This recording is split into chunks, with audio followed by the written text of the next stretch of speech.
महाराष्ट्र के नायब वज़ीर आला अजीत पवार का तैयारे के हादसे में इंतकाल हो गया।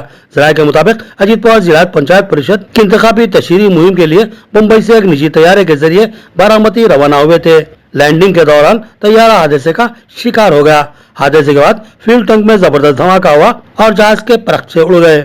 हादसे में अजीत पवार समेत तैयारे में सवार 6 दिगर अफराद भी हलाक हो गए। अजीत पवार के अचानक मौत से रियासत महाराष्ट्र में गम की लहर दौड़ गई। हर तरफ से ताज़ियत का इजहार किया जा रहा है। अजीत पवार की उम्र 66 बरस थी।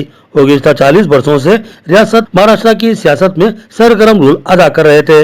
अपने जरूरतमंदाना फैसलों और बेबाक बयानात की वजह से वो हमेशा ही खबरों में रहे। अजीत पवार की मौत से रियासत की सियासत में एक बड़ा खिलाफ पैदा हो गया है। अजीत पवार की तैयारी हादसे में मौत की इत्तला मिलते ही पूरे महाराष्ट्र में शोक की लहर देखी जा रही है।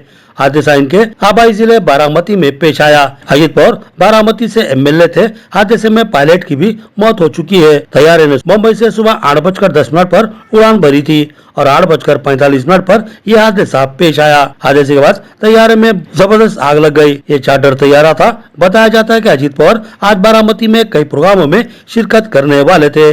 बारामती की एमपी और अजीत पवार की बहन सुप्रिया सोले बारामती के लिए रवाना हो गई हैं। इतलात के मुताबिक हादसा मुंबई से टेक ऑफ के तकरीबन 1 घंटे बाद पेश आया।